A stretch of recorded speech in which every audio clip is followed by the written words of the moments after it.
আমার স্বামী আবির আজ বিকেলে বিদেশ থেকে আসবে। 2 বছর সে প্রবাসী ছিল। শাশুড়িকে সকালে চা দিতে যাওয়ার সময় ঘরের বাহির থেকে শুনতে পেলাম তিনি তার মেয়েকে বলছেন, জামাইকে বল হাসপাতালে একটা বেড খালি করতে। আমি হাসপাতালে ভর্তি হব, অন্তত সপ্তাহখানেক সেখানে থাকব। আবির আসার পর সেখানে পাঠিয়ে দিবি। আগুন আর ঘি যেন কাছাকাছি না থাকে। তোর বাপ ওই মেয়েকে পছন্দ করে আবিরের সাথে বিয়ে দিয়েছিল। আবিরের পছন্দ ছিল না। তোর বাপ যেহেতু বেঁচে নাই, এখন ওই মেয়েকে বিদায় করতেও আমার সময় লাগবে না। পাশে থেকে আমার ননদ বলে উঠল, তোমাকে কেন হাসপাতালে থাকতে হবে? তুমি অনামিকার মামাকে বলে দাও ওনাকে যেন এসে নিয়ে যায়। ও চলে গেলেই সব সমস্যার সমাধান হয়ে যাবে। বাইরে আসলে নতুন মেয়ে দেখা শুরু করো। এই মেয়েকে আমারও পছন্দ না। সবসময় বেশি বুঝো। তোমার ছেলেকে তোমার কাছ থেকে দূরের মানুষ বানিয়ে দিবে দেখো। শাশুড়িও তাল মিলিয়ে বলে ওঠেন, সেদিন শুনলাম আবিরকে বলছে এটা লাগবে ওটা লাগবে। এখানে এসে থেকেছে কদিন। এখানে এসে কোনো কিছুতে হাত লাগাতে দেয় না আমাকে। এই মেয়ে আমার সংসার আমার কাছ থেকে কেড়ে নিচ্ছে। এত সব আমি কিছুতেই বরদাস্ত করব না। আমার ছেলের কাছে থেকে ওকে আলাদা করেই ছাড়ব। আমার কথা শুনে যেন আমার পায়ের তলার মাটি সরে গেল। আবিরের থেকে আমাকে আলাদা করতে চায়? আমি কি এমন ক্ষতি করেছি তার? কেন এমন করতে চাইছে উনি? রাজ্যের চিন্তা যেন মাথায় এসে ভর করলো। নিজেকে সামলে নিয়ে দরজায় নক করতেই দুজন চুপ হয়ে গেল। ভিতর থেকে আম্মা জোরে বলে উঠলেন, কে? আম্মা, আমি চা এনেছিলাম, ভিতরে এসো। চা নিয়ে ভিতরে যেতেই আমার ননদ রুম থেকে বেরিয়ে গেল। আমাকে চা দিয়ে নিজের রুমে চলে আসব। তখনই তিনি আমাকে পিছন থেকে ডাক দিলেন। আমি কাছাকাছি গিয়ে দাঁড়ালাম। আম্মা চায়ে চুমুক দিয়ে কাপটা হাতে রেখে বললেন, অনেক দিন তো হলো এখানে এসেছ, তোমাকে তো উঠিয়ে নিয়ে আসা হয়নি। আমি তোমার মামাকে ফোন করে বলে দিচ্ছি তোমাকে যেন এসে নিয়ে যাই। আবির আসলে ওকে তোমাদের বাড়িতে পাঠিয়ে দিব। ওর সাথে এখানে এসে আবার কয়েকদিন থেকে যেও। অনুষ্ঠান করে তোমাকে নিয়ে আসবো একেবারে, কিন্তু তার জন্য একটু সময় লাগবে। আমিও বাধ্য মেয়ের মতো মাথা জাগালাম। আমার দুই সময় দুই রকম কথা আমার ভিতরে যেন জ্বর তুলে ফেলছে। আবিরের সাথে আমার সংসার কি সত্যি ভেঙে যাবে? আমি তো আম্মাকে আমার মায়ের মতোই ভালোবেসেছিলাম। ওনাকে দেখতে ইচ্ছে করলেই চলে আসতাম। উনিও আমার সাথে ভালোভাবেই মিশত, ভালোবাসতো আমাকে। কিন্তু হঠাৎ এত পরিবর্তন আমাকে যেন 10 তলার ছাদ থেকে নিচে ধাক্কা দিয়ে ফেলে দিচ্ছে। আমি অল্পতে ভেঙে গুড়িয়ে যাওয়ার মতো মেয়ে নই, তবুও নিজের সংসারের কথা চিন্তা করে ভীষণ ভয় লাগছে আজ। আমার সাথে কথা শেষ করে নিজের রুমে চলে আসলাম। খুব কান্না পাচ্ছে আমার। আম্মার সাথে কি খোলামেলা কথা বলতে চাওয়া উচিত হবে? মা মারা যাওয়ার পর মামার বাড়িতে মানুষ হয়েছে। মামিও কোনোদিন স্বার্থ ছাড়া ভালো ব্যবহার করেনি। মামা অত্যন্ত ভালো মানুষ। উনি ভালোর জন্যই হয়তো ওনার উপর ভরসা করে বিয়েটা করেছিলাম। আমাকে পছন্দ করেছিলেন আমার শ্বশুর বাবা। নিজের ছেলে বিদেশ থাকা সত্ত্বেও ফোনেই সবাইকে সাক্ষী রেখে ভিডিও কলে আমাদের বিয়ে দিয়েছিলেন। রুমে এসে খুব খারাপ লাগছে। কোনো কিছু বুঝতে না পেরে মামাকে কল দিলাম। 2 বার রিং হতে মামা কল রিসিভ করলেন। আমি জোরে একটা শ্বাস টেনে বললাম, মামা। মামা হয়তো ব্যস্ত ছিলেন। চারপাশে মানুষজনের উপস্থিতি বোঝা যাচ্ছে। মামাকে ডাকতে তিনি তড়িঘড়ি করে আমার ডাকে জবাব দিলেন। দিয়ে বলে উঠলেন, কেমন আছিস শ্যামা? জামাই বাবার কী খবর? কখন আসবে? মামা, আমার শাশুড়ি তোমাকে কল দিবে হয়তো বা। আজ আসতে বললে তুমি একদমই আসবে না। কেন, কি হয়েছে? মামা, আমার শাশুড়ি হয়তো আমাকে পছন্দ করছেন না। তোর শাশুড়ি? আমার তো বিশ্বাস হচ্ছে না অনু। তোর শাশুড়ি তো খুবই ভালো মানুষ। তুই কি কিছু করেছিস? ভুল করলে মাপ চেয়ে নে মা। ওনাকে মায়ের মতো ভালোবাসবি, সম্মান করবি। মামা, আমি কিছুই করিনি। এর আগে উনি আমার সাথে খারাপ ব্যবহারও করেননি। একটু আগে আমার শাশুড়ি আর ননদ আমাকে নিয়ে কথা বলছিলেন। আমাকে বাড়িয়ে পাঠিয়ে দিতে চাইছেন। মামা, আমার শাশুড়ি তোমাকে ফোন দিলে তুমি কিন্তু এসো না। তুই একদমই ভয় পাস না মা। মামার সাথে কথা বলে ফোনটা আমি রেখে দিলাম। আমার ননদ নিশিতে এসে দরজার কাছে দাঁড়িয়ে বলল, আম্মা তোমাকে ডাকছে। এখন? হ্যাঁ। নিশিতা আবিরের ছোট বোন হওয়া সত্ত্বেও আমাকে কখনো ভাবি বলে ডাকে না। আমিও এটা নিয়ে কিছু একটা বলি না। এ জীবনে যতটুকু সম্মান পেয়েছিলাম এটাই অনেক। তবে সেটা আমার ভাগ্যে টিকবে কিনা সেটা নিয়েই এখন সন্দিহান। আমার রুমে দরজায় গিয়ে নক করতে তিনি ভিতরে প্রবেশের অনুমতি দিলেন। ভিতরে ঢুকে দেখতে পেলাম তিনি আগের মতো বিছানাতে বসে আছেন। আমাকে দেখে ঢেকে বসতে বললেন। নিজেকে কেমন পুতুল পুতুল লাগছে। যে যা বলছে তাই শুনছি, তবুও কি আমার সাথে কেউ ভালো হতে দেবে না? আম্মার সামনে বিছানায় গিয়ে বসলাম। তিনি হাতের বাপাস থেকে 2টা শপিং ব্যাগ দিয়ে বললেন, এগুলো তোমার জন্য আনা হয়েছিল, বাড়ি যাওয়ার সময় নিয়ে যেতে কিন্তু বলো না। এখানে একটা শাড়ি আর 3টা 3 পিস আছে। আম্মা আজই চলে যেতে হবে আমার? মানে উনি তো আজকেই আসছেন, আর আমি ওনাকে সরাসরি দেখিও নি কখনো। আজ ওই বাড়ি গেলে উনি কি রাগ করবেন না? সেসব আমি দেখে নিব। তোমার মামা এলে তুমি চলে যেও তোমার মামার সাথে। আমি আবারও বাধ্য মেয়ের মতো মাথা নাড়লাম। আমি সর্বদাই শান্তশিষ্ট মেয়ে। ঝামেলা আমার কোনো কালেই পছন্দ ছিল না। জোর জবরদস্তিতেও আমি নেই। আমি বিশ্বাস করি যে যেটা আমার জন্য সৃষ্টিকর্তা রেখেছেন সেটা আমারই থাকবে। ভালো কিছু পাওয়ার জন্য চেষ্টা করা যায়, কিন্তু জোর করে ভালোবাসা অন্তত পাওয়া যায় না। যাও, রুমে গিয়ে তোমার ব্যাগ গুছিয়ে নাও। আমার কথায় রুম থেকে বাহিরে চলে আসলাম। বের হতে দেখি 5-6 জন লোক বড় বড় ডালা করে সবজি, মাছ, মাংস নিয়ে এসেছেন। আম্মা বাহিরে এসে সবাইকে রান্নাঘর দেখিয়ে দিলেন। আমাকে রান্না সবাই এই বাড়িতে কত আয়োজন করবে ভাবতে বুকটা ভারী হয়ে আসছে। নিজেকে প্রশ্ন করলাম, আমাকে কি ভালোবাসা যায় না? কেন সবাই এত দূর দূর করে আমাকে? নিজের জন্য বরাদ্দকৃত রুমে এসে জামা কাপড় সব গুছিয়ে ব্যাগে নিলাম ঠিকই, কিন্তু মামাকে আগে থেকে বলে রাখায় নিশ্চিত ছিলাম যে মামা আসবে না। সবাইকে দেখাতে ব্যাগটা গুছিয়ে নিলাম। ব্যাগ গুছিয়ে খাটের পাশে রেখে দিলাম। বাড়িতে কোথায় কি হচ্ছে সেটা দেখতে থাকলাম। রান্নাঘরে সবাই কাজ করছিল, আমিও সেখানে দাঁড়িয়ে কাজ করা দেখছিলাম। আমাকে কেউ কিছুই করতে দিচ্ছে না।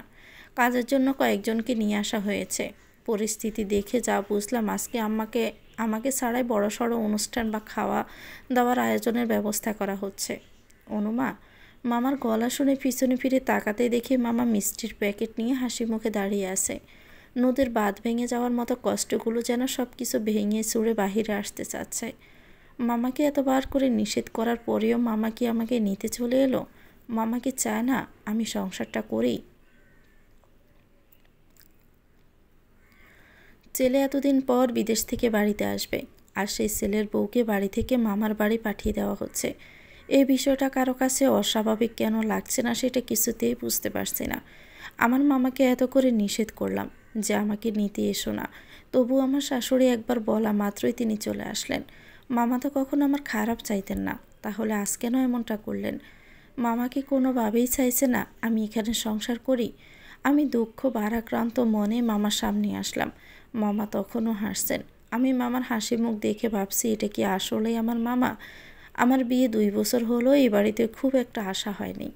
নতুন বউ উপাধিটা এখনও বিদ্যমান। মামা হেসে মিষ্টির প্যাকেটটা নিয়ে বললেন, তোর শাশুড়ি কোথায় রে মা? দেখছি না যে। আমি আমার ঘর দেখিয়ে দিয়ে বললাম, আম্মা ঘরেই আছে।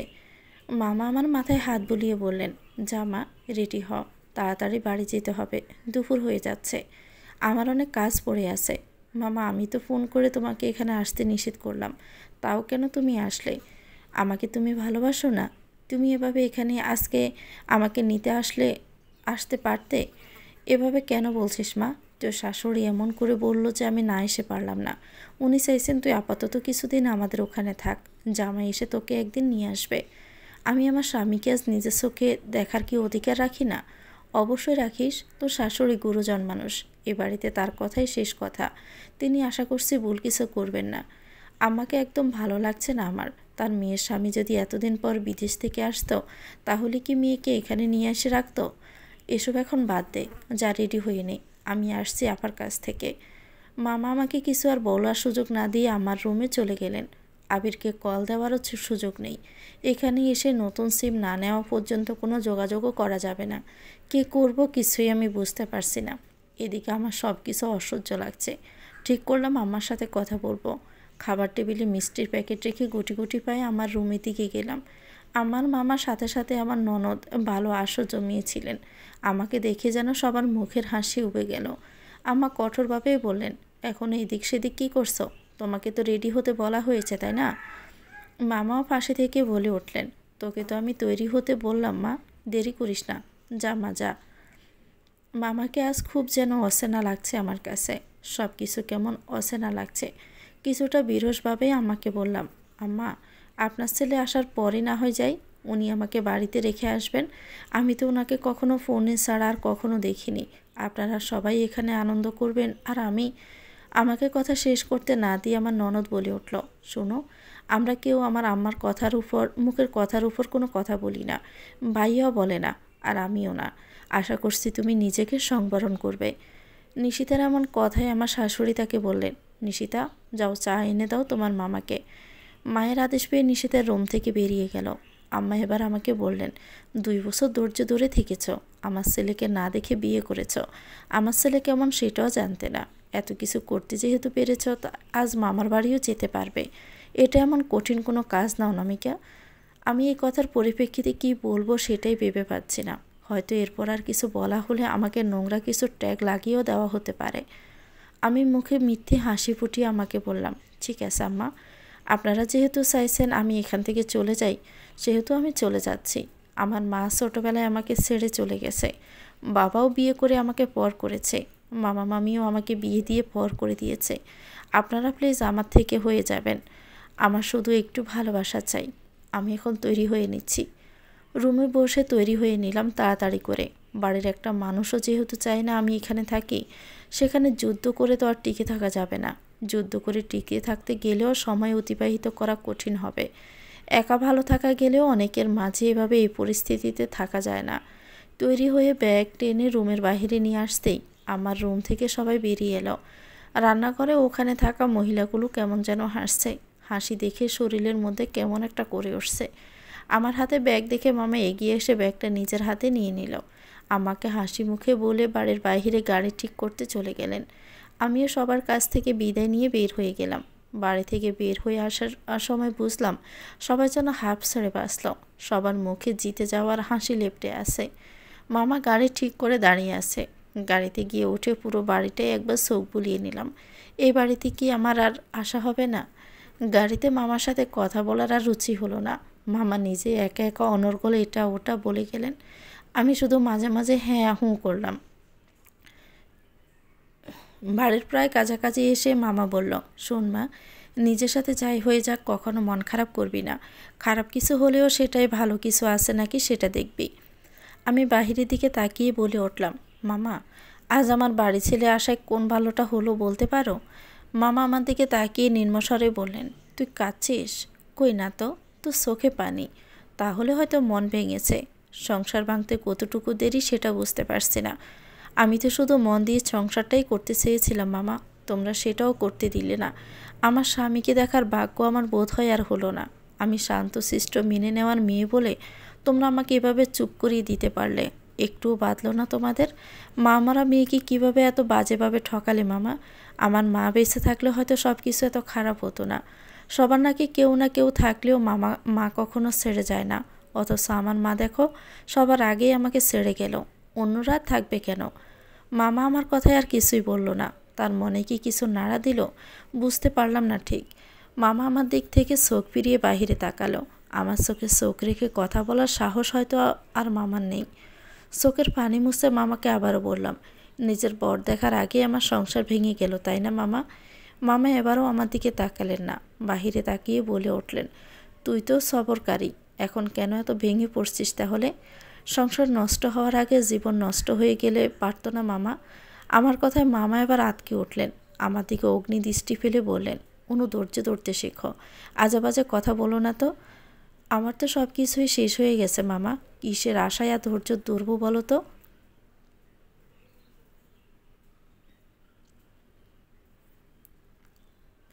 2 বছরের বিদেশি স্বামীর সাথে সেরকম সম্পর্ক গড়তে পেরেছিস?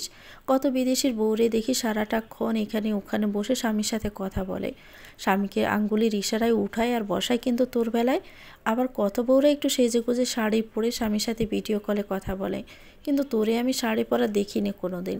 শুধু সুন্দর হলেই হয় না, স্বামীরা আটকে রাখার উপায় জানতে হয়। মেয়েরা তার স্বামীরা অন্যদিকে তাকাতে পর্যন্ত দেয় না, আর তোর স্বামী তোকে শ্বশুর বাড়ি থেকে বাড়িতে পাঠাবে না তো কাকে পাঠাবে? বাঘা মন নিয়ে শ্বশুর বাড়ি থেকে মামার বাড়ি এসে ঘরে ব্যাগটা রাখতে মামি কথাগুলো অনবরত বলেই যাচ্ছেন। মামা শুধু পাশ থেকে বলছেন, শরীফা চুপ করো, এত কথা কইও না তো, নিজের কাজ করো। ব্যাগটা হাত থেকে নামিয়ে বললাম, মামি, কোনো পুরুষকে জোর করে নিজের করা যায় না। শুধু পুরুষ কেন, কোনো নারীকেও জোর করে নিজের করা আরও অসম্ভব ব্যাপার। সেক্ষেত্রে আমি নিজেই সেই পুরুষের সান্নিধ্য চেয়েছিলাম। নারী যেমন খুব সহজে কোনো পুরুষের হতে পারে না, তেমনি না চাইলেও কেউ কারো নিজের হতে পারে না। আমি তার জন্য অপেক্ষা করব। মামি আমার দিকে কয়েক কদম এগিয়ে এসে বলল, মামার ঘাড়ে বসে বসে আমার খেতে এসেছিস? এতদিন তো কম জ্বালাসনি মা। আমি তো আপনাদের 1 টাকাও খরচ করিনি মামি, উল্টো আমি টাকা দিয়েছি আপনাদের। আমার মায়ের তো কম ছিল না বা কম নেই। আমি কেন কারো ভালো ব্যবহারটুকু পাই না মামি? কি করেছি আমি আপনার? শ্বশুরবাড়ির মানুষের কাছ থেকে অবহেলা পেয়ে এখানে চলে এসেছিস, আবারও এমন দিন এসেছিস। যে সময়ে কথা ছিল আমি আমার স্বামীর কাছে বেশি গুরুত্ব পাবো, তখন সে তোকে নিয়ে পড়ে থেকেছে। মামা ধমকের সুরে মামিকে শাসিয়ে দূরে সরিয়ে নিয়ে যেতে থাকলেন। মামির কথায় যেন বুকে চিনচিন ব্যথা শুরু হলো। মামির মন বিষিয়ে যাওয়ার কারণ আমার প্রতি মামার ভালোবাসা। এতিমদের হয়তো আসলে ভালোবাসা পাওয়ার অধিকার নেই। সৎ মায়ের অবহেলা দেখে মামা এই বাড়িতে নিয়ে এসেছিলেন। আমার এখানে আসার কারণেই মামি এতগুলো বছর আমাকে সহ্য করেছে। আমাকে সুপ থেকে মামি আবারও বলে উঠলেন, ভেবেছিলে আবার বুঝি এসবের পাট শুকিয়ে শান্তিতে থাকবো? না, আবারও এসে হাজির। মামির কথার উত্তরে আসলে আমার আর কিছু বলার ছিল না। শুধু মনে মনে সৃষ্টিকর্তাকে বললাম, আল্লাহ, আমার মাকে তো নিয়ে নিয়েছ, আবার কথা আর সহ্য করতে হিম্মতটুকু নিও না দয়া করে। এটা যদি হারায় তাহলে নিজের মনটাকে আমি আর বাঁচিয়ে রাখতে পারবো না। একটা দীর্ঘশ্বাস পেলে নিজের রুমটায় চলে গেলাম। দরজা খুলে দেখলাম আমিও বাড়িতে যাওয়ার সময় যেভাবে রেখে গিয়েছিলাম ঠিক সেভাবেই আছে। আমার রুমে কারো আসার প্রয়োজন পড়েনি। আমি থাকতেও কখনো কারো প্রয়োজন পড়তো না। রুমটা পরিষ্কার করার কাজে লেগে পড়লাম। সব কাজ শেষ করতে করতে প্রায় বিকেল হয়ে গেলে গোসল সেরে বিছানায় গা এলিয়ে দিলাম। ফোনটা হাতে নিতে অচেনা নাম্বার থেকে 2বার কল এসেছিল। ব্যালেন্স চেক করে দেখলাম সেখানে মিসড কল দেওয়ার টাকাও নেই। বিকাশ থেকে রিসার্চ করে নাম্বারটায় কল ব্যাক করলাম। রিং হতে ওপাশ থেকে কেউ কল রিসিভ করলো। ফোন রিসিভ হতে সালাম দিলাম। ওপাশ থেকে বরাট পুরুষালী গলায় কেউ বলে উঠল, আপনি অনামিকা বলছেন? জি বলছি। আপনি কে? আমি কুরিয়ার থেকে বলছি। আপনার নামে একটা পার্সেল এসেছে, বড় সড়ো একটা পার্সেল। ভিতরে কি আছে সেটা বলতে পারছি না, এসে ওটা নিয়ে যাবেন। আমার নামে পার্সেল, তাও আবার বড় সড়ো? বিষয়টা আমাকে উদ্গ্রীব করে তুলল। কে পাঠালো আমাকে পার্সেলটা? নিজের প্রশ্নগুলো দমিয়ে বলে উঠলাম, কোথা থেকে এসেছে ওটা? কে পাঠিয়েছে? প্রেরকের নাম ঠিকানা লেখা আছে? হ্যাঁ, ইংরেজিতে কোনো পেজের নাম লেখা হয়তো। মানুষের নাম নাই বাবু, তাড়াতাড়ি নিয়ে যাও, সব দেখতে পাবা। ঠিক আছে। লোকটা ওপাশ থেকে কলটা কেটে দিতেই যেন চিন্তাটা বেড়ে গেল। ফোনটা রাখতেই দেখি মামি দরজার পাশে দাঁড়িয়ে। ওনার মুখটা দেখে আমার মুখটা মলিন হয়ে গেল। এ মানুষটাকে আমি না চাওয়া সত্ত্বেও কষ্টে রেখেছি। আমি কারো উপর জুলুম করছি। আমাকে কিছু না বলতে দেখে মামি বলে উঠলেন, বিকেল হয়ে গেছে, কটা খেয়ে উদ্ধার করলেও তো করতে পারেন। আপনার মামা এসে আবার আমার উপর চড়াও হবে। বাড়ির সব দোষ তো সবসময় আমারই হয়।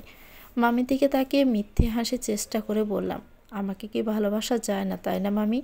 ভালোবাসা গেলে কি আর আমার মা আমাকে ছেড়ে চলে যেত? চিন্তা করবেন না, আমি না চাওয়া সত্ত্বেও যে আপনার কষ্টের কারণ হয়েছি না, এই কষ্টে আমি আর আপনাকে রাখবো না। আমি আমার জন্য একটা আলাদা বাড়ি করব। আমার একলা জীবন একাই পার করব।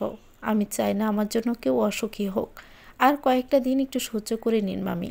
কথাটা তো আবেগে বলে দিলাম। আমার কি আসলে এই মানুষগুলোকে ছেড়ে থাকতে পারবো? নিজের উপর নিজেরই মায়া হচ্ছে। এই মানুষটার ভালোবাসা পেতে শাড়ির আঁচল ধরে পিছন পিছন ঘুরতাম। কখনো আদর করে কোলে নিত, আবার কখনো চোখেও দেখতো না। আমার কথায় মামির মুখটা যেন আরেকটু কালো হয়ে গেল। আমার কথায় দমে গেলেন উনি। কি জানি, আমার দিকে চোখ রেখেই বললেন, পড়ে গিয়ে উদ্ধার করবেন, আপাতত খেয়ে নেন, বিকেল হয়ে গেছে। বিছানা থেকে উঠে আলমারি থেকে বোরখাটা বের করতে করতে বললাম, আমার বিরিয়ানি খেতে ইচ্ছে করছে। কুরিয়ার থেকে কল এসেছিল, আমার নামে নাকি একটি পার্সেল এসেছে। ওগুলো আনার সময় রেস্টুরেন্ট থেকে খেয়ে আসবো। আপনি বাড়িতে এসেছেন জন্য আপনার মামা গরুর মাংস আর খিচুড়ি রান্না করতে বলেছিল। খুব কষ্ট হয়েছে রান্না করতে। ওগুলো খেয়ে যেখানে যাওয়ার সেখানে যান। না খেয়ে এক পাও বাহিরে যেতে পারবেন না। যখন যেটা ইচ্ছে সেটা করতে পারবেন না এই বাড়ি থেকে।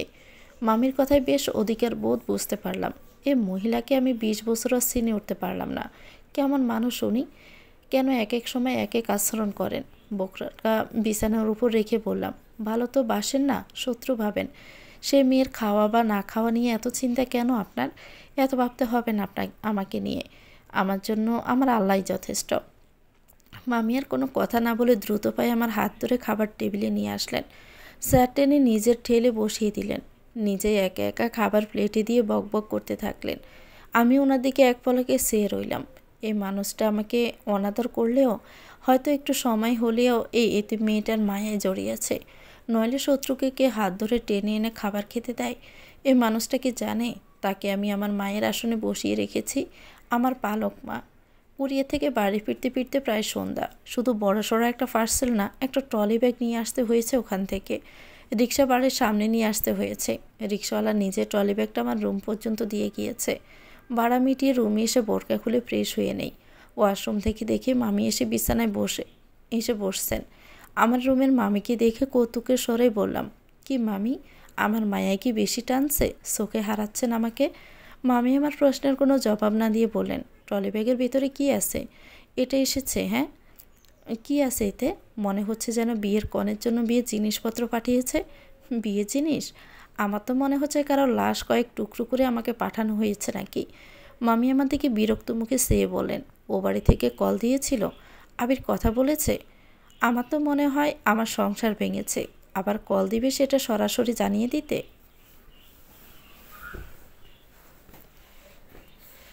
সামনে ট্রলি ব্যাগটা নিয়ে বসে আছি। এটা লক করে পাঠানো হয়েছে, আর সেটাও পাসওয়ার্ড দিয়ে খুলতে হবে, তাছাড়া খুলবে না। বসে বসে ভাবছি লকটা খুলবো কিভাবে।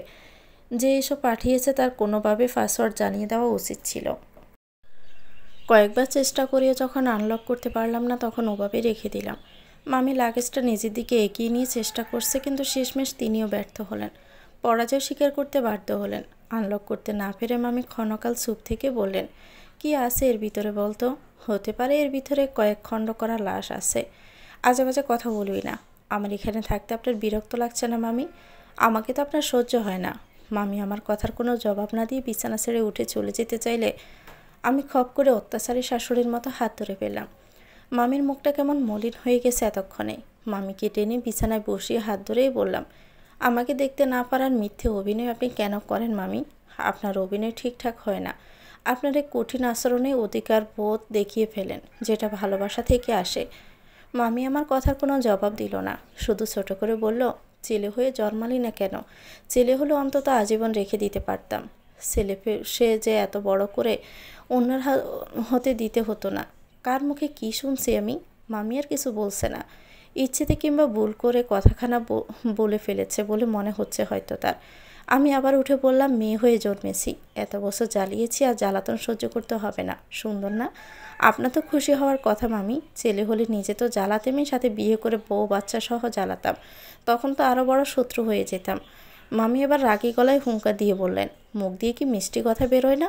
অন্যর কথা তো ভালো মেয়ের মতো মুখ বুজে সহ্য করিস, আর আমার সাথে কেমন আচরণ করিস দেখ নিজেই। তুই তুই আমার শত্রু হবি না তো কে হবে? ছেলে হইলে এরকম করে পিছনে লাগতে আসতি না। কেউ কেউ সম্মানের মানুষ, যাদের কথা মেনে নেওয়া ছাড়া উপায় থাকে না। কেউ কেউ ভালোবাসার মানুষ, যাদের সামনে মুখে লাগাম দিতে ইচ্ছে করে না। আমার কথায় মামির মুখে হাসি ফুটে উঠল। এই প্রথমবারের মতো এই মানুষটার মুখে এত সুন্দর স্নিগ্ধ হাসি দেখতে পেলাম। এই যাবৎ তার কঠোর ব্যবহারে আমি অভ্যস্ত ছিলাম। মানুষটা আমাকে ভালোবাসতো সেটা টের পেতাম, কিন্তু কখনো ধরা দিত না।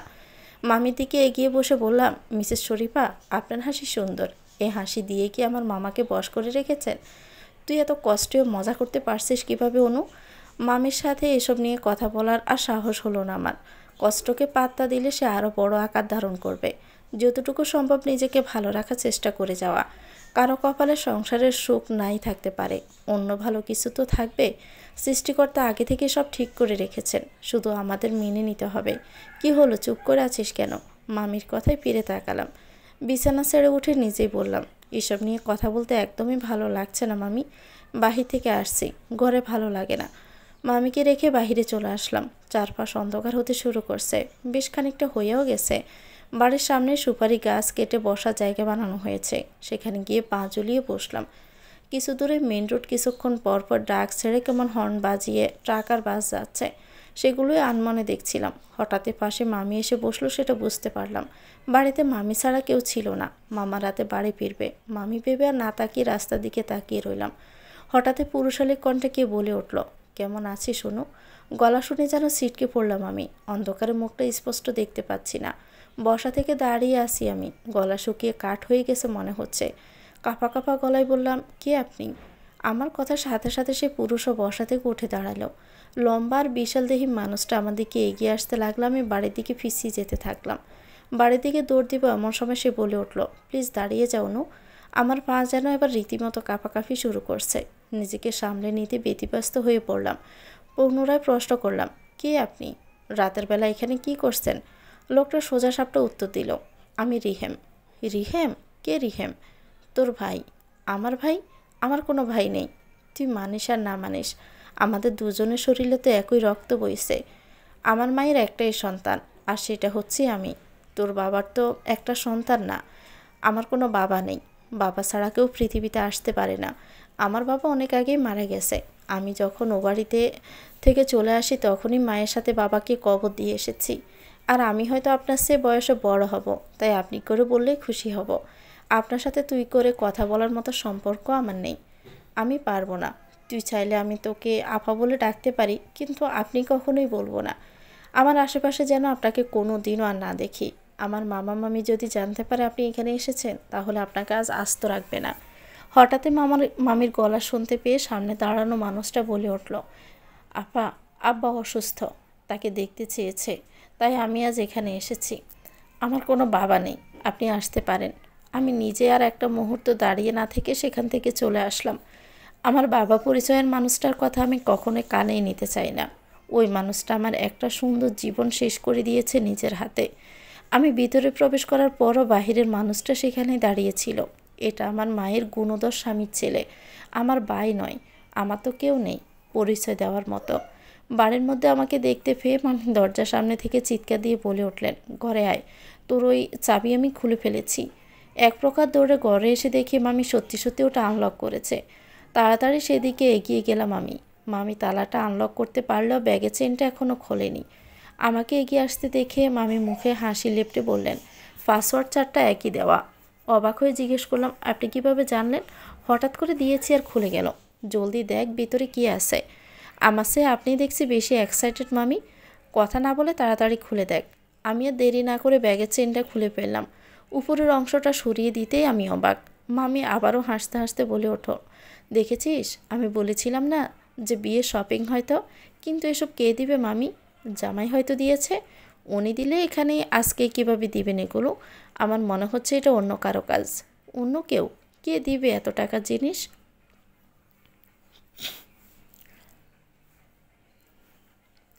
2-3 দিনের মধ্যে তোমার ডিভোর্সের কাগজ চলে যাবে। সিগনেচারটা করে দিও। তোমার কাবিনে যে টাকা দেওয়ার কথা ছিল সেটা আবির পাঠিয়ে দিবে। শাশুড়ির কথার পিষ্টে বলে উঠলাম, আপনারা কি আমার সাথে মজা করছেন? ইচ্ছে হলো ছেলেকে বিয়ে দিলেন, আবার ছেলেকে ডিভোর্স করানোর জন্য উঠে পড়ে লেগেছেন। বিয়ে আর ডিভোর্সকে হাতের মোয়া নাকি? ছেলেকে ডিভোর্স দিয়েছিলেন কেন? মেয়ে হয়ে আরেকটা মেয়ের সংসার কেন ভাঙছেন? ছেলেকে বউ ছাড়া রাখতে চাইলে বিয়ে দিতে হতো না। আমি আপনার ছেলেকে ডিভোর্স দিব না। দেখি কিভাবে সে আমাকে ছাড়ে। ওপাশ থেকে শাশুড়ি ধমকের সুরে বলে ওঠেন, তুমি কি আমাকে তেজ দেখাচ্ছ অনু? আমি তোমার বড়, আমার সাথে এভাবে কথা বলবে না। আমার এতক্ষণে মনে হচ্ছে আপনাকে এতদিন সম্মান দিয়ে আমি ভুল করেছি। আপনি সম্মানের যোগ্য নন। আপনাকে সম্মান করা একদমই উচিত হয়নি আমার। থাপ্পড় দিয়ে গাল ফাটিয়ে দিব। আমি তোমার মা বাবা শিক্ষা দেয়নি? ও, শিক্ষা পাবে কোথা থেকে? জন্মেই তো মাকে খেয়ে ফেলেছ। এতিমদের আবার শিক্ষা আছে নাকি? আপনার মা বাবা ছিল না? আমি না হয় ভালো শিক্ষায় শিক্ষিত হতে পারিনি, কিন্তু আপনি কি করেছেন? আপনি এত অশিক্ষিত মানুষের মতো কথা বলছেন কেন? এই বাড়িতে আসার সময় আমি সব মেনে নিয়েছিলাম। কিছুক্ষণ আগেও ভেবেছিলাম আমার সাথে হয়তো আপনারা প্রাণ করছেন। এতক্ষণে বুঝলাম মনের কোণে যে সূক্ষ্ম আশাটা জেগেছিল সেটা বল। তোমাকে তো আগে থেকেই আমার পছন্দ ছিল না। মিনকে শয়তান তুমি। আমি মানুষ ভুল চিনি না। এতদিন ভালো সাজার নাটক করেছ না, এখন আসল পরিচয় বেরিয়ে এলো। আপনার আসল চেহারা তো অনেক আগেই বেরিয়ে এসেছে। আমি আগে ভাবতাম জোর করে কোনো কিছু করা উচিত না। জোর করে অন্য কিছু পাওয়া গেলেও ভালোবাসা পাওয়া যায় না। তাই তো এতদিন আমি চুপচাপ করেছিলাম। এখন বুঝতে পারছি ভালো থাকার দায়িত্ব নিজেকেই নিতে হবে। কি করবে তুমি? কি করার যোগ্যতা আছে শুনি? আপনার ছেলেকে আমার কাছে থেকে দূরে রাখুন, দেখুন পারেন কি না। ওনার সাথে আর কথা না বাড়িয়ে কলটা আমি কেটে দিলাম। ফোনটা রেখে পাশের চেয়ারটায় ধপ করে বসে পড়লাম। তার মানে এগুলো ও বাড়ির কেউ পাঠায়নি। মামি তখনও চুপচাপ সেখানেই দাঁড়িয়ে আছে। আমি হয়তো আমাকে এইভাবে কারোর সাথে কথা বলতে শোনেননি। আমি কারোর সাথে কথা বলছি কিনা সেটাও মনে করতে পারছি না। আজ এই পরিস্থিতিতে এসে মনে হচ্ছে আমার ও বাড়ি ছেড়ে আসা একদমই উচিত হয়নি। ভালো মানুষের আসলে বাদ নেই, মেনে নিতে নিতে একদিন আর নিজের ইচ্ছে বলতে কিছুই থাকে না। এখন মনে হচ্ছে ভালোবাসা পাওয়ার জন্য হয়তো সবার মন রাখা জরুরি নয়, নিজেকে সহজলভ্য করা উচিত নয়। মামি এতক্ষণে আমার কাছাকাছি এসে বসলেন, চেয়ার শুদ্ধ আমাকে টেনে বিছানার দিকে এগিয়ে নিয়ে হয়তো আজ প্রথমবারের মতো তিনি আমাকে জড়িয়ে ধরলেন। আমার হৃদস্পন্দন বেড়েছে, ভিতর থেকে কান্না ঠেলে আসতে চাইছে, বারবার বুক কেঁপে উঠছে, ফুঁফিয়ে উঠছি আমি। মামি আমার মাথায় হাত বুলিয়ে দিতে দিতে বলে উঠলেন, কাঁদিস না মা। মামির কথায় এবার আমার কষ্টগুলো যেন বাঁধ ভেঙে বেরিয়ে এলো। মামির কোমর শক্ত করে জড়িয়ে ধরে বুকে মাথা রেখে শব্দ করে কান্না করে উঠলাম। আমি আর কিছুতেই নিজেকে শক্ত রাখতে পারছিলাম না। সকাল থেকে তো অনেক কিছুই সহ্য করলাম, মনে হচ্ছিল একটু ভেঙে গুড়িয়ে যাই, আর কেউ এসে আমার টুকরো টুকরো অংশগুলো নিয়ে গুছিয়ে দেখ। আমি তো এতিম, আমাকে কে গুছিয়ে দিবে? নিজেকে নিজেরই ঠিক রাখতে হবে হয়তোবা। কিছুক্ষণ গলা ছেড়ে চিৎকার করে কান্না করলাম। নিজের বুকের ভারী ভাবটা একটু হলেও যেন কমে গেল। মামির কাছ থেকে নিজেকে ছাড়িয়ে নিয়ে সোজা হয়ে বসে চোখ গাল মুছে নিলাম। চোখ মুখ মুছে মামিকে ভাঙা ভাঙা গলাতেই বললাম, মামা কোথায় মামি? দোকানে আছে। তোর শাশুড়ির সাথে এমন ব্যবহার কেন করলি? তুই না ধৈর্যশীলা মেয়ে? তুই তো তখন বললি তোর শাশুড়ি নাকি সম্মানের মানুষ, তাই ওনার কথা মেনে চলে এসেছিস। মামি কথাগুলো বলেই আমার দিকে তাকালো। আমি নীরব স্বরে বললাম, আমার কথা শুনে আপনার মনে হলো মামি উনি এখনও সেই সম্মানের জায়গা ধরে রাখতে পেরেছেন? কি হয়েছে খোলাসা করে বলতো। কি আর বলবো মামি, নদী ভাঙনের মতো আমার সংসারটাও ভাঙতে চলেছে। কি বলেছে উনি? 2-3 দিনের মধ্যে ডিভোর্সের কাগজ আসবে। তোর মামাকে একবার ফোন কর। মামাই তো আমাকে এখানে নিয়ে এসেছে। আমি কতবার করে মামাকে নিষেধ করেছিলাম না যেতে। বলেছিলাম মামা আমার শাশুড়ি কল দিয়ে যেতে বললে আসার প্রয়োজন নেই। মামা তবুও গিয়েছিল আমাকে নিয়ে আসতে। কল লাগাতো তুই ওনাকে। আমার আর কারোর সাথে কথা বলার রুচি না হচ্ছে না মামি। মামির হাতে ফোনটা ধরিয়ে দিয়ে বললাম, আমি কাল সকালে ওই বাড়িতে যাব মামি। আমার সংসার আমাকেই বুঝে নিতে হবে। আমি কেন সব কিছু হারাবো? কি দোষ আমার? মামাকে কল করার প্রায় আধা ঘন্টা পরে মামা বাসায় ফিরলেন। মামি এমন করে বাসায় ফিরতে বলেছে যে মামা আর দেরি করতে পারেননি। আমি তখন দেওয়ালের সাথে হেলান দিয়ে চোখ বন্ধ করে বসে আছি। মামি পাশেই বসে আছেন। বাহির থেকে মামার গলা শোনা যাচ্ছে। মামি দৌড়ে গিয়ে বাড়ির গেট খুলে দিলেন। দুজনই আমার রুমের দিকেই আসছে। মামি আগে আগে রুমে ঢুকলো, মামাও সাথে সাথে প্রায় এলেন। আমার মুখের অবস্থা দেখে এক প্রকার আতকে উঠে জিজ্ঞেস করলেন, কি হয়েছে? কান্না করেছো কেন? আমাকে কিছু বলার সুযোগ না দিয়ে মামি নিজেই বলে উঠলেন, অনুকে তুমি এ বাড়িতে কেন নিয়ে এসেছো? অনু নাকি তোমাকে কল দিয়ে নিষেধ করেছিল না যেতে, তবুও কেন তুমি ওকে এখানে নিয়ে এসেছো? মামা আমার দিকে একবার তাকিয়ে আবারও মামির দিকে তাকালেন। শক্ত গলায় বললেন, তাতে তোমার কি? তুমি ওর সাথে খারাপ ব্যবহার করেছো?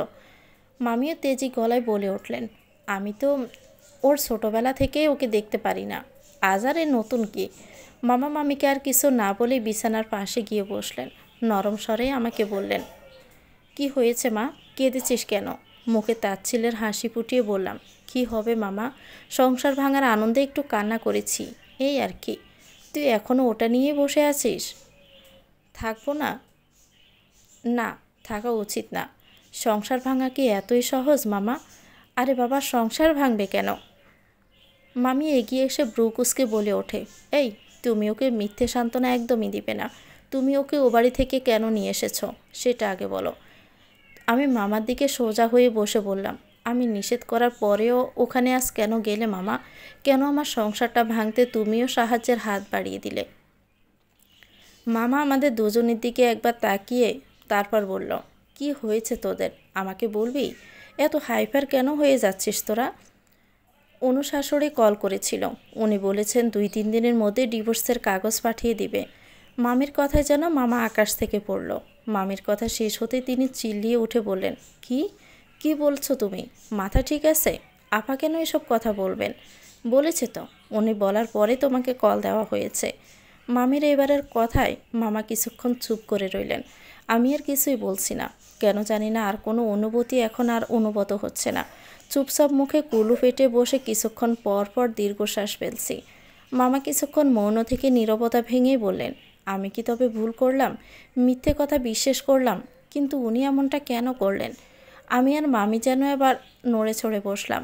তার মানে মামাকে কি মিথ্যে কথা বলা হয়েছে? আমি আর মামি একে অপরের দিকে কিছুক্ষণ দেখলাম। মামি আমার দিক থেকে নজর ফিরিয়ে নিয়ে বললেন, কি বলেছেন উনি? মামা মেঝের দিকে তাকিয়ে আছেন, বেশ অন্যমনস্ক দেখাচ্ছে এখন মামাকে। মামি আবারও জিজ্ঞেস করলো, তোমাকে কল করে উনি কি বলেছিলেন? মামা মামির দিকে না তাকিয়েই আমার দিকে তাকিয়েই নিজেই প্রশ্ন ছাড়লেন, আমি কি তবে তোর সংসার ভাঙলাম? মামা বেশ স্পষ্টভাবেই বললেন, আমাকে ঠকানো হয়েছে। তুই ফোন রাখার পর তোর শাশুড়ি কল দিয়েছিল। প্রথমে তোর ননদ কথা বলে তোর শাশুড়ির সাথে কথা বলতে বলল। উনি ফোন কানে নিয়ে আমাকে বলল, আবির আর তোর যেহেতু আয়োজন করে বিয়ে হয়নি, তাই তোকে সারপ্রাইজ দিতেই তোকে এই বাড়িতে পাঠাবে। তোদের আবার বিয়ে দেওয়া হবে ধুমধাম করে। এত ভালো খবর শুনেই তো আমি তোকে নিয়ে আসতে গিয়েছিলাম ওখানে। মামি বলে উঠলেন, উনি যদি ওসবই করবেন তাহলে এখন এসব কেন করছে? আমি মামিকে ডেকে বললাম, মামি, আমার মামাকেও ঠকানো হয়েছে। আমার সংসার ভাঙার পরিকল্পনা করা হচ্ছে। আমি আর এসব একদমই সহ্য করব না। কালকে আমি ওই বাড়িতে যাব। মামা এবার বলে উঠলেন, তুই যাবি মা, তুই যাবি। আমি নিজে কাল তোকে ওখানে গিয়ে রেখে আসব। তার আগে আমি তো শাশুড়ির সাথে কথা বলবো। হ্যাঁ মামা, আমি আমার সংসার বুঝে নিব। কালকে আমি ওখানে যাব। মামা প্রায় আধা ঘন্টা যাবৎ আমাকে আর মামিকে রুমে থাকতে বলে বাহিরে গিয়ে আমার শাশুড়ির সাথে কথা বলছে। এতক্ষণ সবাই নিয়ে কী কথা বলছে সেটাই আমরা বোঝার চেষ্টা করছি, কিন্তু কিছুই বুঝতে পারছি না। মামি মামার এত কথা বলা দেখে বলে উঠল, আমার মনে হয় তোর আজকেই ওই বাড়িতে চলে যাওয়া উচিত। বিষয়টা গরম গরম থাকতে গিয়ে ওঠা উচিত। আজই যাব? রাত হয়ে গেছে তো। কত রাত আর হয়েছে? কিছুক্ষণ আগেই সন্ধ্যা হয়েছে। আবিরকে তো দেখতে ইচ্ছে হচ্ছে না। 2 বছর পর স্বামী এসেছে, দেখবি না? কিন্তু মামি, কোনো কিন্তু না। তুই যা, তৈরি হয়ে নে। আমি দেখছি তোর মামাকে গিয়ে জানাই, বাইকে করে তোকে রেখে আসবে। মামির কথা শুনে মনে হলো আমার সত্যি সত্যি আজই চলে যাওয়া উচিত। আমি যদি ওখানে উপস্থিত না থাকি তাহলে আমার অনুপস্থিতিতে যা খুশি হয়ে যেতে পারে। মামা বাহির থেকে আমার রুমে এসে মামা বললেন, তুই কি ওই বাড়িতে যেতে চাচ্ছিস? মামা, আমি এখনই যেতে চাচ্ছি। এখন? মামি পাশে থেকে বলে উঠল, হ্যাঁ মেয়ে, মেয়ে যখন যেতে চাইছে দিয়ে এসো। মামা কিছুক্ষণ চুপ করে থেকে বললেন, আচ্ছা রেডি হয়ে নে। মামার নিজের রুমে চলে গেলে মামি আমার আলমারি খুলে লাল টকটক একটা শাড়ি বের করে দিয়ে বলে, এটা পরে যা। লাল শাড়িতে মেয়েদের অদ্ভুত সুন্দর লাগে। লাল শাড়ি, চুল ছেড়ে, চোখে কাজল আর ঠোঁটে একটু লাল লিপস্টিক একটা পুরুষকে কাবু করতে যথেষ্ট। মাথাটা ভালো করে চিরুনি করে নে। লাল ব্লাউজটা শাড়ির ওখানেই দেখলাম হয়তো দাঁড়া দিচ্ছি। মামি আলমারির ড্রয়ার থেকে ব্লাউজ পেটিকোট বের করে আমার হাতে ধরিয়ে দিয়ে বললেন, আমি তোর মামার সাথে কথা বলছি, ততক্ষণে তুই তৈরি হয়ে নে। আমি মামির হাত থেকে ওগুলো নিয়ে সম্মতিসূচক মাথা নাড়লাম। মামি আমার গালে হাত দিয়ে মুচকে একটা হাসি দিয়ে চলে গেলেন। এই মানুষটা এত পরিবর্তন কিভাবে হয়ে গেল সেটাই বুঝতে পারছি না। মামির কোনো ছেলে মেয়ে নেই, একদমই ছিল না এমনটা না। মামা মূলত আমার দেখাশোনা করার জন্যই তাড়াতাড়ি বিয়ে করেছিলেন। প্রথম দিকে আমাকে খুব ভালোবাসলেও পরে কেন জানি না মামির মন বেশি এগিয়েছিল। ভিতরে ভিতরে ভালোবাসলেও বাহিরে বাহিরে সেটা বুঝতে দিত না। সব সময় খারাপ ব্যবহার করত। আমি তবুও তার পিছু ছাড়িনি কখনো। মামির বিয়ে 3 বছরের মাথায় প্রথম ছেলে হয়েছিল। মামা মামি কি খুশি ছিল। সেই খুশি বেশি দিন টিকেনি। 20 দিনের মাথায় বাচ্চাটা কে যেন হয়ে মারা গিয়েছিল। সবাই খুব ভেঙে পড়েছিল। তারপর মামি আরও 3 বার মা হয়েছিলেন, কিন্তু সন্তানকে ধরে রাখতে পারেননি। সৃষ্টিকর্তা মামির কোল খালি করে বাচ্চাগুলোকে নিয়ে গেছেন। এরপর থেকে মামি আর সন্তান সুখ পাননি। আমি শাড়ি পরে কুচিগুলো ঠিক করতে না ফিরে মামিকে ডাক দেওয়ার সাথে সাথে মামি আমার রুমের দরজায় এসে বললেন, কি হয়েছে? আমি ঠোঁট উল্টে বললাম, মামি, শাড়ির কুচি খুব জ্বালাচ্ছে, আমি ঠিক করতে পারছি না। মামি একগাল হেসে বলল, আমি ঠিক করে দিচ্ছি। তার জন্যই তো ডাকলাম। বুঝেছি। আমাকে কি কেউ প্রয়োজন ছাড়া ডাকে নাকি? না ডাকতে যে চলে আসে তাকে আর কিভাবে ডাকবো? কখন ডাকবো? আজ তো কেউ আমাকে একা থাকতেই দেয়নি। আমার কি এখন চলে যাওয়া উচিত? মা কি মেয়ের উপর বেশিক্ষণ রাগ করে থাকতে পারবে, যেখানে মেয়েটা জেদি, রাগী, একগুঁয়ে স্বভাবের? আয় এদিকে আয়, কুচি ঠিক করে দেই। শাড়িও তো ঠিক করে পরিসনি, আমি পরিয়ে দিচ্ছি। আমি এত সেজেগুজে তো যাচ্ছি, আমার সংসার টিকবে তো? আবির আমাকে মেনে নেবে তো? আল্লাহ ভরসা, কোনো চিন্তা করিস না, শুধু কোনো কিছুতে হার মানবি না। তো শাশুড়ি খুব ভালো মানুষ। তখন তার ফোন কল আর কথাবার্তা আমার খুব আজব লেগেছে। যে আমার সাথে যেমন করবে আমিও তার সাথে ঠিক সেরকমই করব মামি। মামি আমাকে পুরোপুরি তৈরি করে দিয়ে আয়নার সামনে নিয়ে গিয়ে দাঁড় করালো। পিছন থেকে আমার কাঁধে থুতনি বর করে আয়নায় আমার দিকে তাকিয়েই রইল।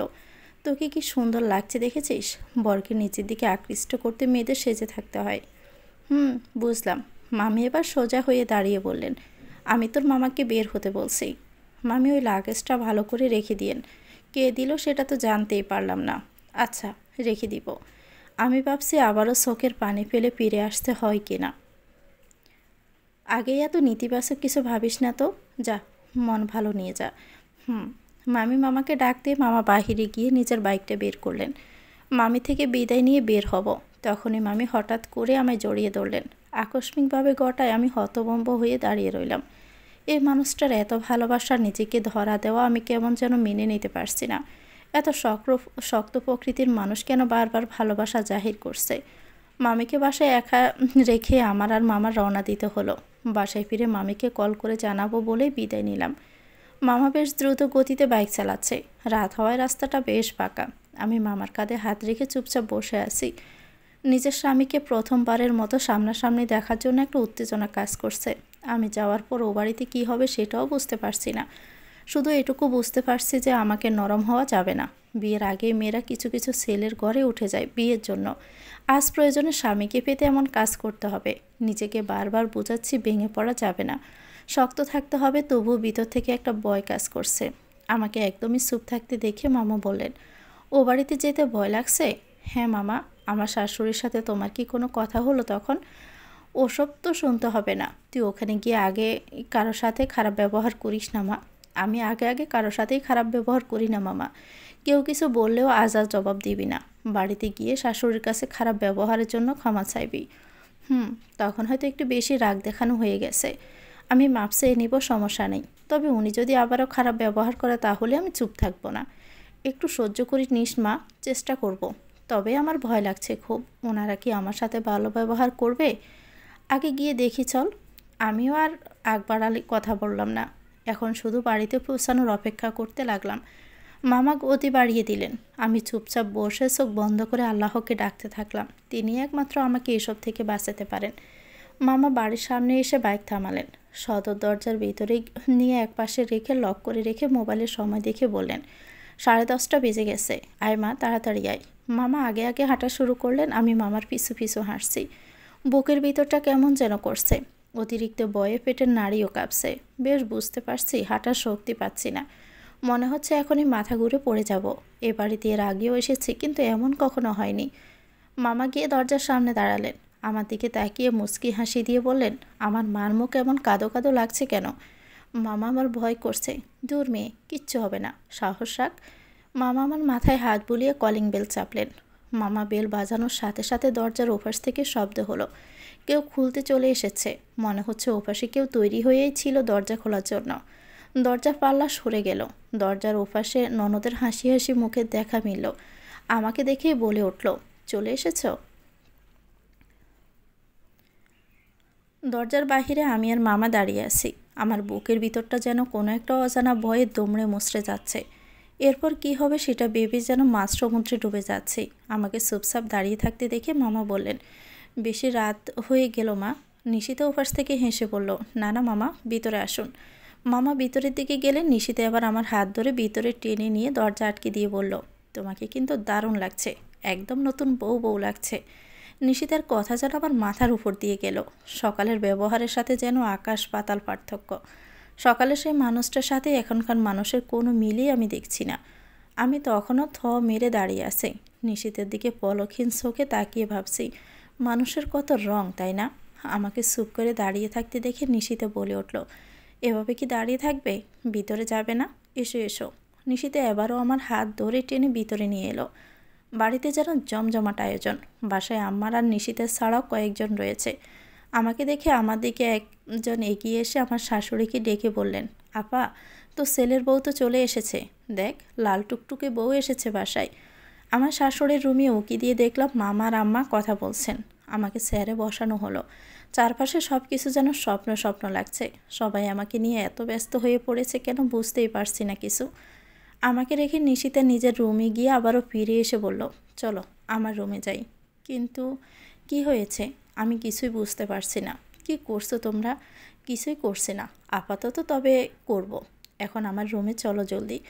নিশিতা আমাকে তার রুমে নিয়ে এসেছে অনেকক্ষণ আগে। আমাকে আবার প্রথম থেকে তৈরি করে দিচ্ছে। আর একটা নরম লাল টকটকা শাড়ি পরিয়ে দেওয়া হয়েছে, সাজিয়ে দেওয়া হচ্ছে প্রথম থেকে। আগে থেকে শুধু হালকা লিপস্টিক দেওয়া থাকলো, এবার যেন কিছুই বাদ গেল না। নিশিতা ছোট একটা আয়না আমার সামনে ধরে বলল, দেখো তো তোমায় কেমন লাগছে। আয়নাটা নিজের মুখের ঠিক সামনে দাঁড়ায়, পুরো মুখ সেখানে দেখা যাচ্ছে। এর আগে কখনো আমার এরকম ভারী সাজে সাজা হয়নি। আমাকে সাজলে যে এত সুন্দর লাগবে এটা কখনোই ভাবিনি। নিজের দিক থেকে নিজে যেন চোখ ফেরাতে পারছি না আজ। নিশিতা আমাকে চুপ থাকতে দেখে বলে উঠল, আমার ভাইয়া আজ তোমার উপর থেকে চোখই ফেরাতে পারবে না। একদম পরীর মতো লাগছে তোমাকে। বুঝতে পারছি না তুমি বেশি সুন্দর নাকি আমি বেশি সুন্দর করে সাজাতে পারি। আমি নিশিতার কথার পরিপ্রেক্ষিতে কোনো কথা না বলে মামা কোথায় জিজ্ঞেস করলাম। নিশিতা পূর্বের মতো একগাল হেসে বলল, মামা তো আমার সাথে দেখা করে কথা বলেই চলে গিয়েছে। আমার সাথে দেখা করে তো গেল না, তোমাকে তো আমি সাজাচ্ছিলাম, তাই আর আসেনি। চিন্তা করো না, কাল ঠিক চলে আসবে। এখনও আমি কিছুই বুঝতে পারছি না। আবিরকেও বাড়িতে কোথাও দেখিনি আসার পর থেকে। এদিকে ওদিকে কয়েকবার খুঁজেও তাকে এক পলকের জন্য দেখতে পাইনি আমি। নিশিতা আমাকে বসিয়ে রেখে বলল, দাঁড়াও আম্মাকে ডেকে নিয়ে আসি। আম্মা তো তোমাকে এই সাজে দেখার জন্য অধীর আগ্রহে অপেক্ষা করছে। আমি অবাক হয়ে জিজ্ঞেস করলাম, কি হচ্ছে এসব নিশিতা? আমি তো কিছুই বুঝতে পারছি না। সকালে আমাকে বাড়ি থেকে চলে যেতে বললে, আবার এখন নিজে থেকে সাজিয়ে দিচ্ছ। আম্মাও নাকি দেখার জন্য অপেক্ষা করছে। আবার এদিকে আবিরকেও কোথাও দেখছি না। নিশিতা একগাল হেসে বলল, এখন এসব ভুলে যাও। কি হচ্ছে সেটাই শুধু দেখতে থাকো। আমি চাই বাহিরের সবাইকে এখন বিদায় করে অনেক রাত হয়ে গেছে। তুমি এখানে বসো। নিশিতা প্লিজ এরকম করো না। আমি সব কিছু জানতে চাই। সকাল থেকে আমার সাথে সব অদ্ভুত ঘটনা ঘটছে। বললাম তো এখন কিচ্ছু বলবো না তোমায়। নিশিতার কিছু না বলে রুম থেকে চলে গেল। রুমে আর কেউ নেই। একাই বসে ভাবতে থাকলাম কি হচ্ছে কি আমার সাথে। হঠাৎই মনে পড়লো আসার পর আমি মামিকে কল করিনি। তাড়াতাড়ি করে ব্যাগ থেকে ফোনটা বের করলাম। মামিকে কল দেওয়ার সাথে সাথে মামি কলটা রিসিভ করলো। কল রিসিভ করে বলে উঠল, কে যেন যাওয়ার সময় বলে গেল ও বাড়িতে গিয়েই কল দিবে। সরি মামি, মানুষ এভাবে ভুলে যায় তাই না? প্লিজ মামি, সরি প্লিজ। এ বাড়িতে সবাই যা শুরু করে দিয়েছিল যে আমি সব ভুলেই গিয়েছিলাম। মনে হতেই আপনাকে কল দিয়েছি, একটু দেরি করিনি, সত্যি বলছি। এখন মনে পড়ে আর কি হবে। মামি আমি এখানে কিছুই তো বুঝতে পারছি না। সকালে আমাকে চলে যেতে বলল, সন্ধ্যায় শাশুড়ি কল দিয়ে ডিভোর্সের কথা বলল। এখন আবার আমাকে নতুন বউ সাজানো হয়েছে। আবিরকে আমি এখনও দেখিনি, বাড়িতে বোধ হয় নেইও। চিন্তা করতে হবে না কিছু নিয়ে, তো চিন্তার দিন শেষ। মানে চিন্তার দিন শেষ কেন? এখন ইনশাল্লাহ সব কিছুই ভালো হবে। জানি না কি হবে। ও মামা গিয়েছে? হ্যাঁ, তার থেকেই তো সব শুনলাম। তুই তো ভুলেই গিয়েছিস আমাকে। বলিনি মামি, খুব মনে রেখেছেন। আচ্ছা শোন, এখন থাক মা, আমরা কাল সকালেই চলে আসব। আমার চিন্তা হচ্ছে মামি। চিন্তার কিচ্ছু নেই। আচ্ছা রাখলাম তাহলে। ঠিক আছে। ফোন রাখার সাথে সাথে নিশিতা আর আম্মা রুমে প্রবেশ করলো। আমার মুখোমুখি হতে আমার নিজেকে খুব ছোট ছোট লাগছে। সন্ধ্যায় কত খারাপ ব্যবহার এনে করলাম। শাশুড়ির মুখোমুখি হতেই আমার লজ্জা লাগছে, কিন্তু আমার তো কিছু করার ছিল না। দেওয়ালে পিঠ থেকে গিয়েছিল আমার। আমি দুজনকে আসতে দেখেই মাথা নিচু করে অপরাধীর মতো বসে রইলাম। আম্মা এসে আমার পাশে বসলেন। আমি তখনও মাথা নিচু করে বসে আছি। আমার থুতনিতে হাত দিয়ে আমার মুখ উঁচু করে বলে উঠলেন, মাশাল্লাহ, কি সুন্দর লাগছে আমার বৌমাকে। আমি আম্মার দিকে তাকিয়ে বললাম, আম্মা কোনো কথা না। আম্মা তখনকার জন্য আমি দুঃখিত। প্লিজ আপনি আমাকে মাফ করে দিন। এখন সব কিছু ভুলে যাও মা, এসব কথা আর মনে রেখো না। আম্মা আমি কিছুই আসলে বুঝতে পারছি না, বিশ্বাস করুন। আমাকে প্লিজ ক্লিয়ার করে বলবেন আমার সাথে কি হচ্ছে এগুলো। তোমাকে আজ নতুন বউ হিসাবে আবারও নিয়ে আসা হলো। আমাকে তো নিয়ে আসা হয়নি, আমি নিজেই তো চলে এসেছি। ওই একই তো হলো, তোমাকে আসতে বাধ্য করা হয়েছে জন্যই তো তুমি এখানে এসেছো। এখন আর কোনো কথা না, যাও এখন সোজা ছাদে চলে যাবে। এখন ছাদে যেতে হবে? হ্যাঁ যেতে হবে। কিন্তু কেন? নিশিতা পাশে থেকে বলে উঠল, আমার ভাইয়া তার নতুন বউয়ের জন্য অপেক্ষা করছে, তার সামনে যাবে না? আমি কিছু না বলে চুপ করে বসে রইলাম। আম্মা নিজেই আবার নিশিতাকে বলল আমাকে এগিয়ে দিতে। আম্মা আমার মাথায় হাত দিয়ে দোয়া করে নিজের রুমের দিকে চলে গেলেন। নিশিতা আবার আমাকে নিয়ে সিঁড়ির কাছে এসে বলল, যাও এবার একাই চলে যাও, ভাইয়া অনেকক্ষণ ধরে তার বউয়ের জন্য অপেক্ষা করছে। অল দ্য বেস্ট ভাবি। নিশিতে চলে গেলে আমি এক হাত দিয়ে শাড়ির কুচিগুলো ধরে সামান্য পরিমাণে উঁচু করে ছাদের দিকে অগ্রসর হলাম। ছাদে পা রাখতে বুঝলাম বাম পাশে একজন দাঁড়িয়ে আছে। বেশ উঁচু লম্বা পুরুষটি বিশাল আকার দেহের অধিকারী। পুরুষটি রেলিংয়ে হাত দিয়ে বাহিরের দিকে তাকিয়ে আছে। আমার পায়ের শব্দ পেতে তিনি আমার দিকে ফিরে তাকালেন। ছাদের এই পাশটায় অল্প আলোয় ঝাড়বাতি লাগানো হয়েছে। আলো নিভছে আর জ্বলছে। এক পা দুফা করে এগোচ্ছি আর আমার হৃদস্পন্দন বাড়ছে। আমাকে এগোতে দেখে সামনে দাঁড়ানো পুরুষটিও আমার দিকে এগিয়ে আসতে শুরু করলেন। আমরা দুজন একে অপরের সামনে দাঁড়িয়ে আছি। এতদিনের হাজার হাজার মাইল দূরত্বকে জয় করে আমরা আজ সামনাসামনি দাঁড়িয়ে। ওনার মুখের দিকে তাকাতেই দেখলাম উনি আমার দিকে মুগ্ধ চোখে চেয়ে আছেন। আমি চোখ নামিয়ে নিয়ে দাঁড়িয়ে রইলাম। আমার ভীষণ অস্বস্তি লাগছে এভাবে দাঁড়িয়ে থাকতে, লজ্জা লাগছে ভীষণ। নীরবতা ভেঙে তিনি বলে উঠলেন, কেমন আছো অনু?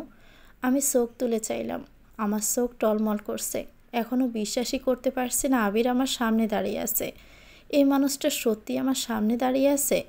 আবিরের প্রশ্নের কোনো জবাব না দিয়েও বলে উঠলাম, আপনাকে একটু শুয়ে দেখি। আপনাকে আমার বিশ্বাসই হচ্ছে না। কেমন যেন সব স্বপ্ন স্বপ্ন লাগছে। মনে হচ্ছে এখনই ঘুম ভেঙে যাবে আর স্বপ্নটাও ভেঙে যাবে। আপনাকে প্লিজ একটু শুয়ে দেখি। আমার কথায় মুচকি হাসে আবির। এক ঝটকায় আমাকে বুকে টেনে নেয়, আলতো করে জড়িয়ে নেয় আমাকে। যে নারী নিজের পুরুষের বুকে মাথা ঠাঁই পায় সেই নারী ভাগ্যবতী হয়। মা হারানোর পর নিজেকে কখনো ভাগ্যবতী মনে হয়নি। আজ আবার নতুন করে নিজেকে ভাগ্যবতী মনে হচ্ছে। ওনার বুকে মাথা রেখে চুপচাপ চোখ বন্ধ করে দাঁড়িয়ে আছে। নীরবতা ভেঙে তিনি বলে উঠলেন, অনু নিচে যাবে না? মাথা না তুলে নরম স্বরে বললাম, আর একটু এভাবে থাকি। এই তোমার লজ্জা লাগছে না আজকে যাকে দেখলে তাকে জড়িয়ে ধরে থাকতে? আমার বর আমি জড়িয়ে ধরে রাখবো, তাতে কার কি সমস্যা? আপনার সমস্যা হলেও আমি সেটা দেখব না। আচ্ছা তাই? জি। হঠাৎ ওনার বুক থেকে মাথা তুলে বললাম, আমাকে সকালে মামা বাড়ি পাঠিয়ে দেওয়া হয়েছিল কেন বলুন তো? আবির হাসতে হাসতে বলে ওঠে, সেটা জানার জন্য রুমে যেতে হবে। আমার সুন্দরী বউকে আলোতে একটু দেখার জন্য মনটা আনসান করছে। 2 বছর খুব কম সময় না। বিয়ে করে বউয়ের টানে এতদিন আসেননি। আমিও এখন তাড়াতাড়ি রুমে যাব না। যাবে না? যাব না। সত্যি যাবে না? আপনাকে মিথ্যে বলতে যাব কেন? এতদিন এই আমার মায়ায় আসেননি, আজ ভালোবাসা উতলে পড়েছে। সারাদিন কান্না করিয়ে এখন আসছেন প্রেম দেখাতে। আমার অনুর কি রাগ হয়ে গেল? বলে পাজাগুলো করে সিঁড়ির দিকে এগোতে লাগলো আবির। আমি ভয়ে শক্ত করে 2 হাত দিয়ে তাকে ধরে রইলাম। আবির ধীরে ধীরে সিঁড়ি বেয়ে নিচে চলে এলো। রুমের দরজার সামনে দাঁড়িয়ে বলল, চোখ বন্ধ করো। কেন? সারপ্রাইজ আছে। কি সারপ্রাইজ? আরে আমাদের ভাসর ঘর হয়েছে, এবার চোখ বন্ধ করো। ঘর সাজানো হয়েছে। এই তুমি বন্ধ করবে চোখ? আচ্ছা করছি। আমি যখন চোখ খুলতে বলবো তখন খুলবে, এর আগে চোখ খোলা যাবে না কিন্তু, ঠিক আছে? আচ্ছা। আমি চোখ বন্ধ করে নিলাম। আবির আমাকে কোলে নিয়ে এক হাত দিয়ে দরজাটা খুলল। দরজা বাম বাহু দিয়ে ঠেলে ভিতরে প্রবেশ করলো সে। আমি যতটুকু বুঝলাম ঘরটা তাজা ফুল দিয়ে সাজানো হয়েছে। ফুলের গন্ধ পাচ্ছিলাম। আবির আমাকে আস্তে করে মেঝেতে দাঁড় করিয়ে দিয়ে বলল, এখানে চুপ করে দাঁড়িয়ে থাকো। আমি না বলা পর্যন্ত চোখ খুলবে না কিন্তু। আমি মাথা ঝাঁকিয়ে সম্মতি জানিয়ে চোখ বন্ধ করে দাঁড়িয়ে রইলাম। কান সজাগ থাকায় বুঝতে পারলাম আবির আলমারি খুলে মুহূর্তের মধ্যেই আবার বন্ধ করলো। তুমি কি আজীবনের জন্য আমার হবে? তুমি শুধু আমাকে একটু ভালোবেসো, আমি পৃথিবীর সমস্ত আনন্দ তোমার করে দেওয়ার চেষ্টা করব। শুধু আমার জীবনের সবটা জুড়ে তুমি থেকে যাও। তুমি আমার ব্যক্তিগত মানুষটা হয়ে যাও, যার অনুপস্থিতিতে সব কিছু শূন্য শূন্য লাগবে, যার কষ্টে আমার দম বন্ধ হয়ে আসবে, যার মুখ আমার চোখ আর মন শীতল করবে, যার হাসি আমার হৃদয়ে বারবার প্রতিদ্বন্দ্বিত হবে, যাকে ছাড়া আমার সব কিছু বিষাদের নীল রঙে ডুবে যাবে। আমি চোখ খুলে তাকিয়ে দেখতে পেলাম আবির মেঝেতে হাঁটু গেড়ে বসে আছে, হাতে একটা রিং। আমার দিকে বাড়িয়ে রেখেছে। ভালোবাসি তোমায় অনু, আমি একটুও ভালোবাসি না। না ভালোবাসো অন্য কারো না হলেই হবে। মুচকি হেসে নিজের হাত তার দিকে এগিয়ে দিতে রিংটা পরিয়ে দিল। উঠে দাঁড়িয়ে সামনে এসে দাঁড়ালো। বাচ্চাদের মতো আবদারের সুরেই বলল, আরেকবার জড়িয়ে ধরি বউ। না, দূরে থাকুন, ওসব বলে যাও। বলে হৃদস্পন্দনের গতি বাড়িয়ে আরও একবার বুকে স্থান দিল সে। রাত 12টা। আবির দেশে আসার সময় আমার জন্য কী কী এনেছে সেসব দেখাচ্ছিল। সমস্ত রুম ফুলের গন্ধে ডুবে আছে। আমার জন্য আনা জিনিসপত্র দেখছিলাম আর রুমটা বারবার এদিক সেদিক তাকিয়ে দেখছিলাম। সকালে যেমন দেখেছিলাম সেরকম কিছুই নেই। আবির বলে উঠল, পছন্দ হয়েছে এসব? মাসখানেক আগে থেকে একটু একটু করে কেনাকাটা করেছি আমি আমার বউয়ের জন্য। আমি সবগুলো জিনিসের উপর আরেকবার চোখ বুলিয়ে বললাম, আপনার পছন্দকে অপছন্দ করার কোনো সাহস আমার নেই। এখানকার সব কিছুই সুন্দর। হঠাৎই আমার সন্ধ্যা সে পার্সেলের কথা মনে পড়ল। আবিরকে জানানো উচিত বলে মনে হলো। বলে উঠলাম, আজ সন্ধ্যায় আমার নামে একটা পার্সেল এসেছিল। ইয়া বড় একটা লাগেজ ব্যাগ। যা যা সেখানে আছে সবগুলো দেখলে মনে হবে বিয়ের জন্য পাঠানো হয়েছে। কে পাঠিয়েছে কিছুই জানতে পারিনি আমি। প্রথমে মনে হয়েছিল এখান থেকে পাঠানো হয়েছে। আবির হু হু করে হেসে উঠল। সে বললে, এতক্ষণেও বুঝতে পারিনি ওগুলো কে পাঠিয়েছে? আবিরের হাসিতে কেমন যেন সন্দেহ হলো। তাকে জিজ্ঞেস করলাম, আপনি পাঠিয়েছেন? কিভাবে পাঠালেন? আমি ওগুলো পাঠাইনি। তবে আম্মার নিশু পাঠিয়েছে। মানে? মানে প্রথমে ঠিক করা হয়েছিল বড় করে একটা অনুষ্ঠান করে তোমাকে এখানে নিয়ে আসা হবে। তার জন্য প্রায় অনেক দিনই সময় লাগতো। তাই আম্মাকে নিষেধ করেছি, কিন্তু আম্মা ওগুলো কিনে তোমার ঠিকানায় পাঠিয়ে দিয়েছিল। আমার কেমন বিশ্বাস হচ্ছে না এসব। এত কিছু আমার জন্য কেন? কারণ আমার বউকে এরকম করে কেউ কখনো ভয় পাইয়ে দেয়নি তো, তাই। কিন্তু আম্মা তো আমাকে অপছন্দ করে। আপনার জন্যই হয়তো জোর করে মেনে নিয়েছেন। কিভাবে বুঝলে তুমি? সকালে যখন আম্মার জন্য চা নিয়ে যাই তখন শুনছিলাম আম্মার আর নিশিতার কথা। বলছিল আমাকে নিয়ে। তোমাকে পছন্দ করে না এসব কিছু? হ্যাঁ। আপনি জানলেন কিভাবে? এসবও সব কিছু প্ল্যান করা ছিল। আবির মুচকি হেসে বলল, হ্যাঁ, সব প্ল্যান করা। তুমি আমাকে কতটুকু চাও, আমাকে পেতে কি কি করতে পারো সেটা দেখার ইচ্ছে ছিল। মানে আম্মা আমাকে অপছন্দ করে না? নিশিতাও না? কেউই তোমাকে অপছন্দ করে না অনু। সবাই তোমায় ভালোবাসে। কিন্তু সন্ধ্যার ডিভোর্সের কথাটা, তুমি যেন আমাকে টাকার বিনিময়ে ছাড়তে রাজি হও কিনা সেটা দেখতে। জানো তো, একবার একজনকে হারিয়ে আমি একেবারে দিশেহারা হয়ে গিয়েছিলাম। এবার আর তোমাকে আমি হারাতে চাই না। বিশ্বাস করতে এত পরীক্ষা। আমি কি পাশ করেছি? তুমি আমার মন জিতে নিয়েছ। ভালোবাসলে বিশ্বাসটা রাখতে হয়। আমি দেখতে চেয়েছিলাম সব কিছুর বিনিময়ে হলেও তুমি আমায় চাও কি না। আপনাকেই চাই। আমি একটা ঘর চাই, একটা সংসার চাই, সবার সাথে একটু ভালো করে থাকতে চাই। এই ছেড়ে যাওয়ার যুগে আমি আপনার সাথে আষ্টে ফিষ্টে জড়িয়ে থাকতে চাই আবির। তোমার বাবা, আমার বাবা মা নেই। তুমি যেমন আমাকে চাও, সংসার চাও, তেমন তোমার বাবাও তার মেয়েটাকে একটু চোখের দেখা দেখতে চাই। মানুষটাকে ক্ষমা করে দিতে হয় অনু। আর উনি তো তোমার বাবা হয়। আগামীকাল বিকেলে আমরা তোমার বাবাকে দেখতে যাব। কিন্তু কোনো কিন্তু নয়। আপনি জানলেন কি করে? সেটা তোমার জানতে হবে না। আগামীকাল আমরা ওখানে যাচ্ছি, এটাই ফাইনাল। আমি সব কিছু সাইডে ফেলে বললাম, আমার সংসারটা টিকলো তবে? সারাদিনে কত চিন্তায় ছিলাম সংসার ভাঙার ভয়ে, কত কান্না করেছি আপনি জানেন। এরকম আর কখনো করবেন না প্লিজ। আমি এসব আর সহ্য করতে পারবো না। মাকে হারানোর পর আমি আর ভালো কিছু পাইনি আবির। আমার সংসারটা আমার কাছ থেকে কখনোই কেড়ে নেবেন না। আমি এখানেই আমার জনম কাটিয়ে দিতে চাই। ভালোবাসো আমাকে? আমাকে তোমার হৃদয়ে রাখবে আজীবন? আবিরের কথায় মুচকি হেসে গেয়ে উঠলাম, আমার ভিতর ও বাহিরে অন্তরে অন্তরে আছো তুমি হৃদয় জোড়ে। আবির জানিয়ে দিল আজ থেকে সে আমার। আর কোনো হারিয়ে যাওয়ার ভয় নেই। এই সংসার আমার, শুধুমাত্র আমার। সংসারের মানুষগুলোকে ভালোবাসার কর্তব্যে ভালো রাখার দায়িত্বটাও আমার। এই সংসার আমার সুখ, আমার শান্তি। এই মানুষটা ব্যক্তিগতভাবেই আমার। আমাদের মৃত্যু ছাড়া যেন আমরা কখনো আলাদা না হই। আমাদের ভালোবাসা আজীবন বেঁচে থাকুক। আমার ভালো থাকা এই মানুষগুলোকে কেন্দ্র করে গড়ে উঠুক। এই ভালোবাসার দিক থেকে আমার আঁখি না ফিরুক। এই মানুষটা আজীবন আমাকেই ভালোবাসুক। তো ভিউয়ার্স, গল্পটির নাম হচ্ছে ঘরকন্যা। লিখেছেন তানিয়া মাহি। গল্পটি কেমন লেগেছে কমেন্ট করে জানাবেন। ভালো লেগে থাকলে একটি লাইক দিয়ে দিবেন। চ্যানেলটিকে সাবস্ক্রাইব করে আমাদের সাথে থাকবেন। আল্লাহ হাফেজ।